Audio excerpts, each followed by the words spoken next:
নমস্কার। আজ আপনারা শুনবেন মানিক বন্দ্যোপাধ্যায়ের জন্মদিন উপলক্ষে টিম মেক ইউনিক এন্টারটেনমেন্ট পরিচালিত আজকের নিবেদন ওনারই লেখা ছোটদের জন্য একটি গল্প, তৈলচিত্রের ভূত।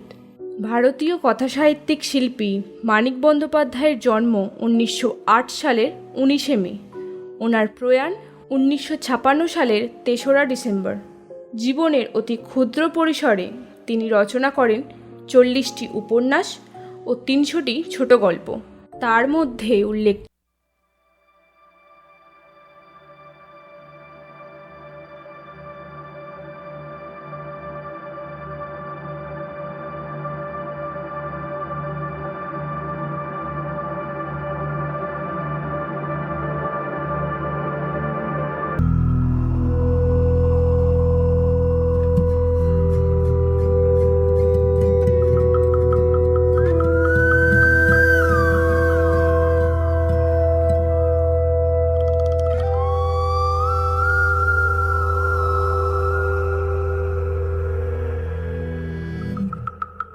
একদিন সকালবেলায় পরাশর ডাক্তার নিজের প্রকাণ্ড লাইব্রেরি ঘরে বসে চিঠি লিখছিলেন। চোরের মতো নিঃশব্দে ঘরে ঢুকে নগেন ধীরে ধীরে এগিয়ে গিয়ে তার টেবিল ঘেঁষে দাঁড়ালো। পরাশর ডাক্তার মুখ না তুলেই বললেন, বসো নগেন। চিঠি শেষ করে খামে ভরে ঠিকানা লিখে সেটি ডাকে পাঠিয়ে দিয়ে আবার নগেনের দিকে তাকালেন। বসতে বললাম যে, এরকম চেহারা হয়েছে কেন? অসুখ নাকি? নগেন ধপ করে একটা চেয়ারে বসে পড়ল। চোরকে যেন জিজ্ঞাসা করা হয়েছে সে কি চুরি করেছে। এই রকম অতিমাত্রায় বিবৃত হয়ে সে বলল, না না ডাক্তার কাকা, অসুখ নয়। অসুখ আবার কিসের? গুরুতর কিছু ঘটেছে সে বিষয়ে নিঃসন্দেহ হয়ে পরাশর ডাক্তার দুহাতের আঙুলের ডগাগুলি একত্র করে নগেনকে দেখতে লাগলেন। মোটা সোটা হাসি খুশি ছেলেটার তেল চকচকে চামড়া পর্যন্ত যেন কেমন শুকিয়ে গেছে।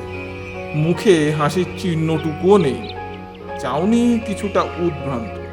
কথা বলার ভঙ্গিটা পর্যন্ত কেমন যেন খাপ ছাড়া হয়ে উঠেছে।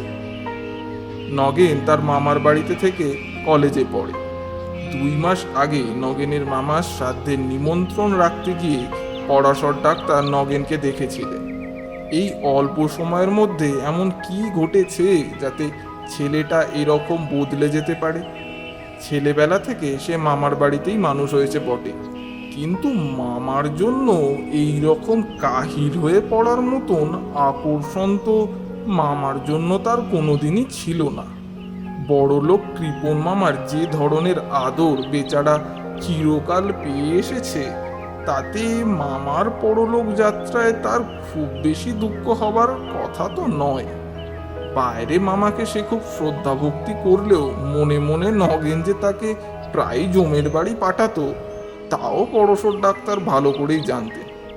পড়ার খরচের জন্য দুশ্চিন্তা হওয়ার কারণ তো নগেনের নেই, কারণ শেষ সময় কি ভেবে তার মামা তার নামে মোটা টাকা উইল করে রেখে গেছে। নগেন হঠাৎ কাঁদো কাঁদো হয়ে বলল, ডাক্তার কাকা, সত্যি করে একটা কথা বলবেন? আমি কি পাগল হয়ে গেছি? পরশর ডাক্তার একটু হেসে বললেন, তোমার মাথা খারাপ হয়ে গেছে? আরে, পাগল হওয়া কি মুখের কথা রে বাবা? পাগল যে হয় সে অত সহজে টের পায় না যে সে পাগল হয়ে গেছে। তবে দ্বিধা ভরে খানিকক্ষণ চুপ করে থেকে হঠাৎ নগেন যেন মরিয়া হয়ে জিজ্ঞাসা করে বসলো, আচ্ছা ডাক্তার কাকা, প্রেতাত্মা আছে? প্রেতাত্মা মানেই তো ভূত? নেই। নেই? তবে অনেকক্ষণ ইতস্তত করে, অনেকক্ষণ ভনিতা করে, অনেকবার শিউড়ে উঠে নগেন ধীরে ধীরে আসল ব্যাপারটা খুলে বলল।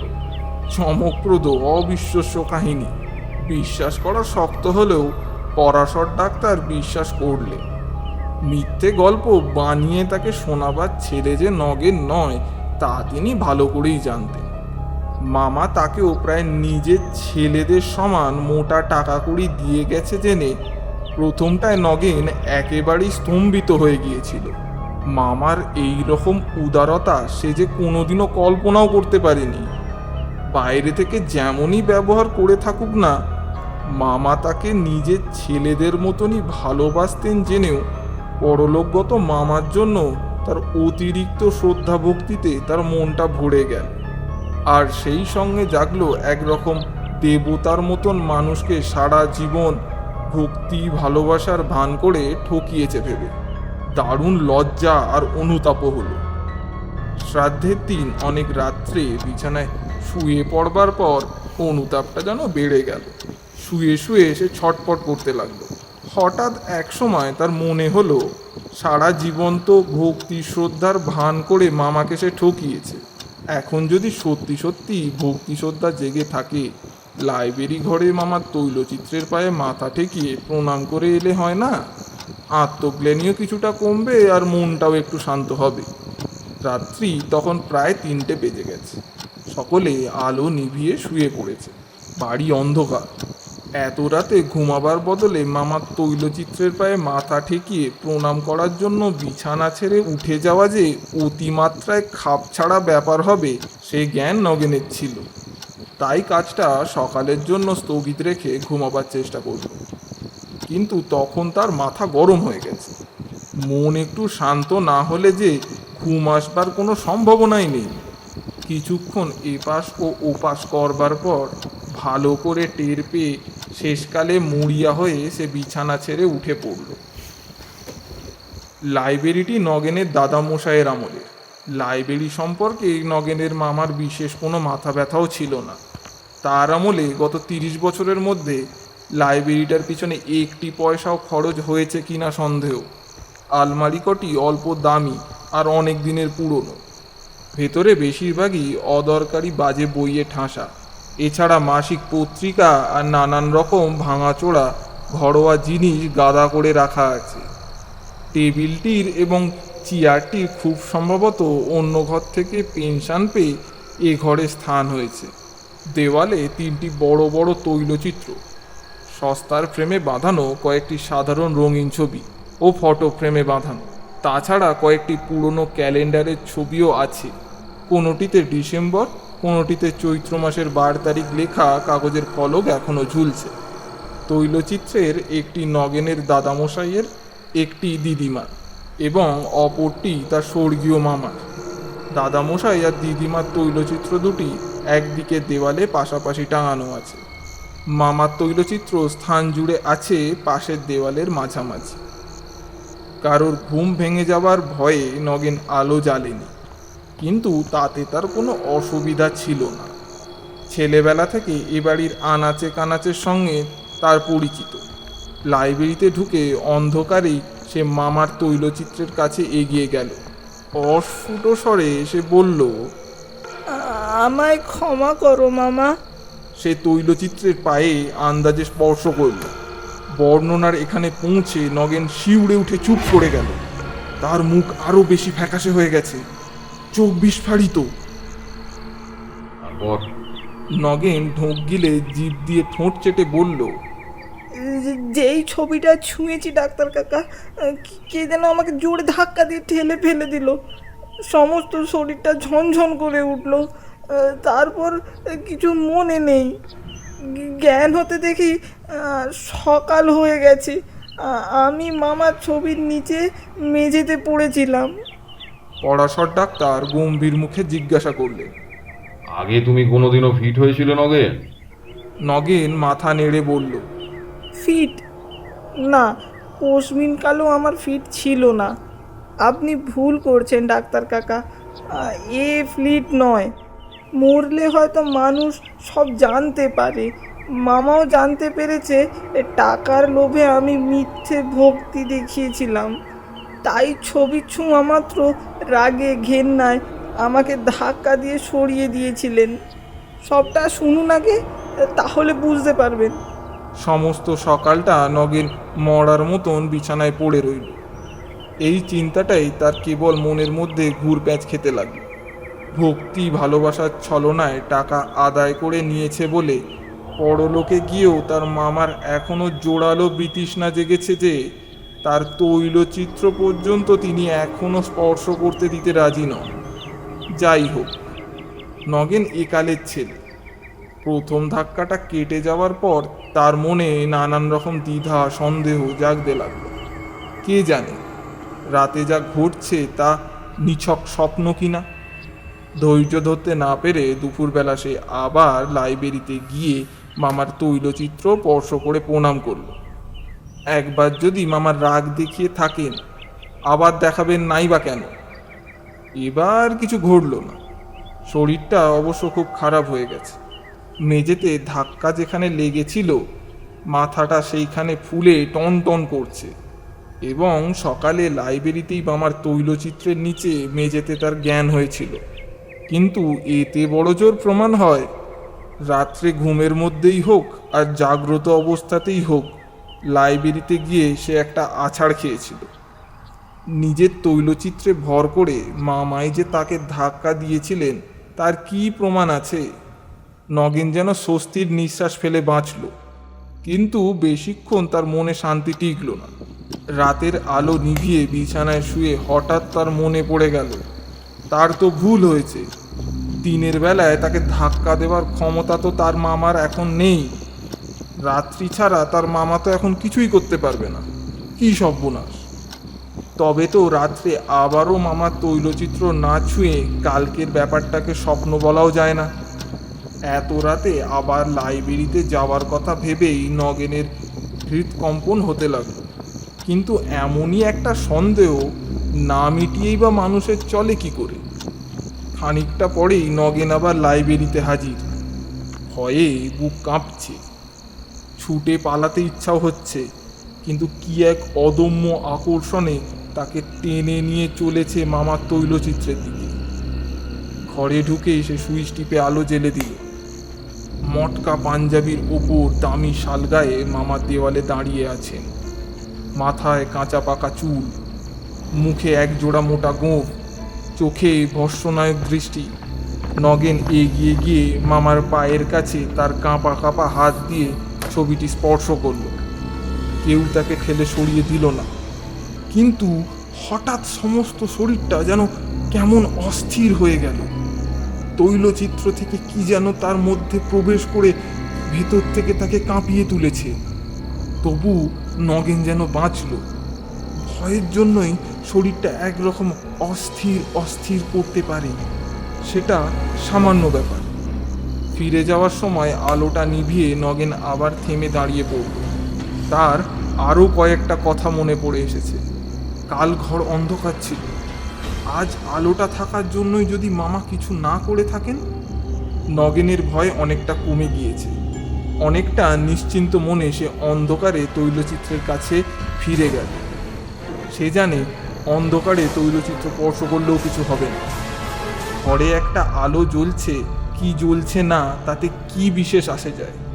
ইতস্তত না করেই সে সোজা তৈলচিত্রের দিকে হাতটা বাড়িয়ে দিল এবং পরক্ষণেই ঠিক প্রথম রাতের মতন জোরে ধাক্কা দিয়ে মামা আমায় ঠেলে ফেলে দিল ডাক্তার কাকা। অজ্ঞান হয়ে গেলে? না, একেবারে অজ্ঞান হয়নি। আচ্ছন্নের মতন অনেকক্ষণ মেঝেতে পড়েছিলাম, কিন্তু জ্ঞান ছিল। তারপর থেকে আমি ঠিক পাগলের মতন হয়ে গেছি ডাক্তার কাকা। দিন রাত কেবল এই কথাই ভাবি। রোজ কতবার ঠিক করি বাড়ি ছেড়ে কোথাও পালিয়ে যাব, কিন্তু যেতে পারি না। কিসে যেন আমায় জোর করে আটকে রেখেছে। পরাশর ডাক্তার খানিকক্ষণ ভেবে জিজ্ঞাসা করলেন, তারপর আর কোনোদিন ওই ছবিটা ছুঁয়েছো? কতবার দিনে ছুঁয়েছি, রাতে ছুঁয়েছি, আলো জেলে ছুঁয়েছি, অন্ধকারে ছুঁয়েছি। ঠিক এই রকম ব্যাপারই ঘটে। দিনে বা রাতে আলো জেলে ছুঁয়েছি, কিচ্ছু হয় না। অন্ধকারে ছোঁয়া মাত্রই মামা আমাকে ঠেলে দেন। সমস্ত শরীর যেন ঝনঝনিয়ে ঝাঁকুনি দিয়ে ওঠে। কোনোদিনও অজ্ঞান হয়ে যায়, কোনোদিনও জ্ঞান থাকে। বলতে বলতে নগেন যেন একবার ভেঙে পড়ল। আমি কি করব ডাক্তার কাকা? এমন করে কতদিন চলবে? পরাশর ডাক্তার বললেন, তার আর দরকার হবে না, আমি সব ঠিক করে দেব। আজ সকলে ঘুমিয়ে পড়লে রাত্রি ঠিক 12টার সময় তুমি বাইরের ঘরে আমার জন্য অপেক্ষা করো। আমি যাব।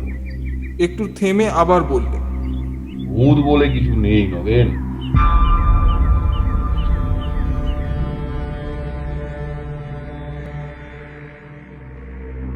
তবু মাঝরাতের অন্ধকারে লাইব্রেরিতে পড়াশর ডাক্তার মৃদু একটু অস্বস্তি বোধ করতে লাগলেন।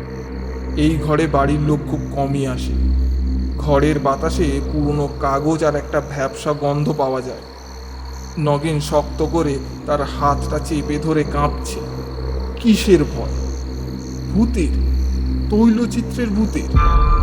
ভূত যে একেবারেই বিশ্বাস করে না, যার বদ্ধমূল ধারণা এই যে যত সব অদ্ভুত অথচ সত্য ভূতের গল্প শোনা যায় তার প্রতিটি সাধারণ ও স্বাভাবিক কোনো ব্যাখ্যা আছেই। ছবির ভূত অসম্ভব, আর অবিশ্বাস ভূতের ঘরে পা দিয়ে তার কখনো কি ভয় পেতে পারে? তবু অস্বস্তি বোধ হচ্ছে, সেটা অস্বীকার করার কোনো উপায় নেই। নগেন যে কাহিনী শুনিয়েছে সারাদিন ভেবেও পরাশর ডাক্তার তার সঙ্গত ব্যাখ্যা কল্পনা করতে পারেনি। একদিন নয়, একবার নয়, ব্যাপারটা ঘটেছে অনেকবার। দিনে তৈলচিত্র নিস্তেজ হয়ে থাকে, রাতে তার তেজ বাড়ে। কেবল তাই নয়, অন্ধকার না হলে সে তেজ সম্পূর্ণ প্রকাশ পায় না। আরও একটা কথা, রাত্রি বাড়ার সঙ্গে সঙ্গে তৈলচিত্র যেন বেশি সজীব হয়ে উঠতে থাকে। প্রথম রাতে নগেন অন্ধকারে স্পর্শ করলে ছবি নগেনের হাতটাকে শুধু ছিটকে সরিয়ে দিয়েছে। মাঝরাতে স্পর্শ করলে এত জোরে তাকে ছিটকে দিয়েছে যে মেঝেতে আছড়ে পড়ে নগেনের জ্ঞান লোপ পেয়েছে। অশরীরী কল্পনা ছাড়া এর আর কি মানে হয়? হয়, নিশ্চয়ই হয়। মনে মনে নিজেকে ধমক দিয়ে পরাশর ডাক্তার নিজেকে এ কথা শুনিয়ে দিলেন। চোখ তুলে তাকালেন, দেখলেন যেখানে নগেনের মামার তৈলচিত্রটি ছিল এ ঘরে তিনি আগেও কয়েকবার এসেছেন। তৈলচিত্রগুলির অবস্থান তার অজানা ছিল না। যা চোখে পড়ল তাতে পরাশর ডাক্তারের বুকটা ধড়াস করে উঠল। তৈলচিত্রগুলির দুটি উজ্জ্বল চোখ তার দিকে জল করে তাকিয়ে আছে। চোখ দুটির মধ্যে ফাঁক প্রায় 1.5 হাত। ঠিক এই সময় নগেন ফিসফিস করে বলতে লাগলো, আলোটা জ্বালবো ডাক্তার কাকা? পরাশর ডাক্তার তার গলার আওয়াজ শুনে চমকে উঠলেন। রাস্তা অথবা পাশের বাড়ি থেকে সরু একটা আলোর রেখা ঘরের দেওয়ালে এসে পড়েছে। তাতে অন্ধকার কমেনি, মনে হচ্ছে যেন সেই আলোটুকুতেই ঘরের অন্ধকারটাই স্পষ্ট হয়ে দেখতে পাওয়া যাচ্ছে।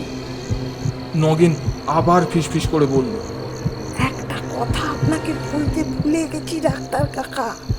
দাদা মশাই আর দিদিমার ছবি তার মরবার পর তৈরি হয়েছিল, কিন্তু মামা ছবিটা মরবার আগে নিজের শখে আঁকিয়েছিলেন। হয়তো সেই জন্যই। নগেনের শিহরণ স্পষ্ট টের পাওয়া যাচ্ছে। ভয় পেয়েছেন? দাঁতে দাঁত লাগিয়ে পরাশর ডাক্তার তৈলচিত্রের দিকে এগিয়ে গেলেন। কাছাকাছি যেতেই জলের চোখ দুটির জ্যোতি অনেক কমে গেল। হাত বাড়িয়ে দিতেই প্রথমে তার হাত পড়ল দেওয়ালে। যত সাহস করিয়ে এগিয়ে আসতে থাকুক, প্রথমেই একেবারে নগেনের মামার গায়ে হাত দিতে তার কেমন দ্বিধাবোধ হচ্ছিল। পাশের দিকে হাত সরিয়ে তৈলচিত্রের ফ্রেমে স্পর্শ করা মাত্রই বৈদ্যুতিক আঘাতে যেন তার শরীরটা ঝনঝন করে উঠল। শ্বাসফুটো গুনানির আওয়াজ করে পিছনের দিকে দুপা ছিটকে দিয়ে তিনি মেঝেতে বসে পড়লেন। পরক্ষণে ভয়ে অর্ধমৃত নগেন আলোর সুইচটি টিপে দিল। মিনিট পাঁচেক পরাশর ডাক্তার চোখ বুজে বসে রইলেন।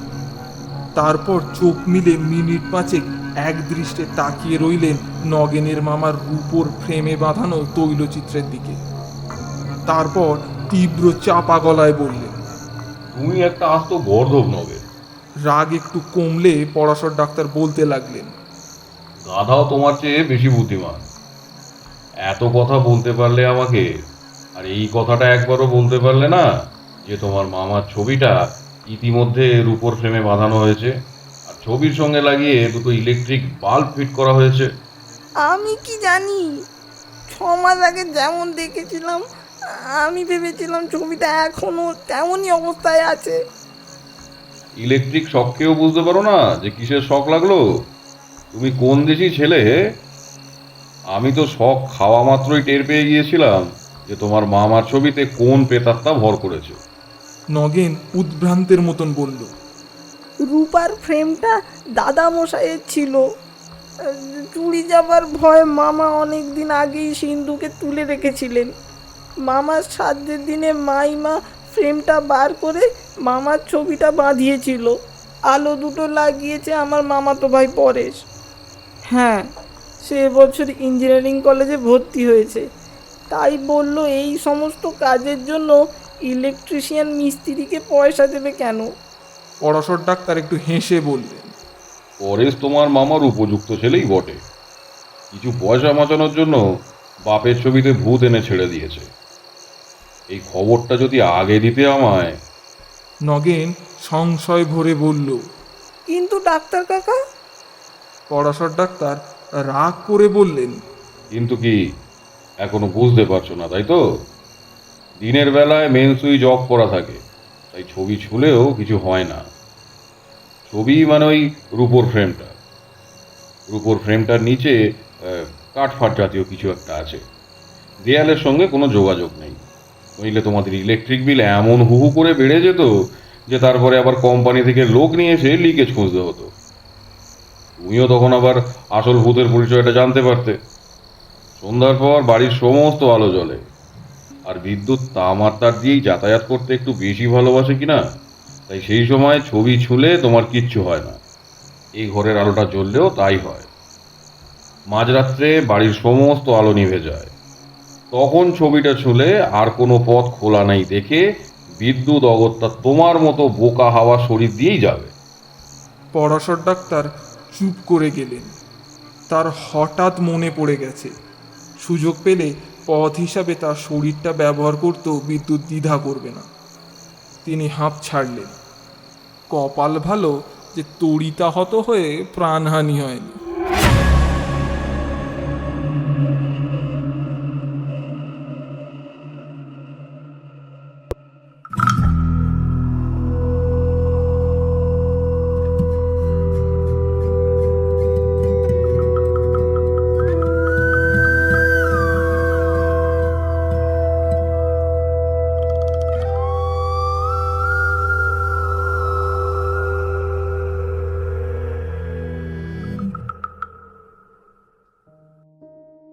আজ আপনারা শুনলেন টিম মেক ইউনিক এন্টারটেনমেন্ট পরিচালিত মানিক বন্দ্যোপাধ্যায়ের লেখা তৈলচিত্রের ভূত। গল্পটির পরিচালনায় অর্ঘ্য চক্রবর্তী, গল্পের সূত্রধার সৌমিলি পাল, কথক ও নগেনের কণ্ঠে অর্ঘ্য চক্রবর্তী, পরাশর ডাক্তারের কণ্ঠে Abhishek Nandi, sound and poster ডিজাইনিংয়ে অর্ঘ্য চক্রবর্তী, এডিটিংয়ে সৌমাভ্য পাল। গল্পটি যদি আপনাদের ভালো লেগে থাকে তাহলে লাইক, শেয়ার, সাবস্ক্রাইব ও নোটিফিকেশান বেলটি অন করতে ভুলবেন না, এবং আপনাদের মতামত ও ভালোবাসাগুলি কমেন্ট সেকশনে জানাতেও একদমই ভুলবেন না। পরবর্তী সপ্তাহে টিম মেক ইউনিক এন্টারটেনমেন্ট আপনাদের জন্য আরও একটি রোমাঞ্চকর গল্প নিয়ে হাজির হচ্ছে। আজকের মতো বিদায়। ভালো থাকুন, সুস্থ থাকুন।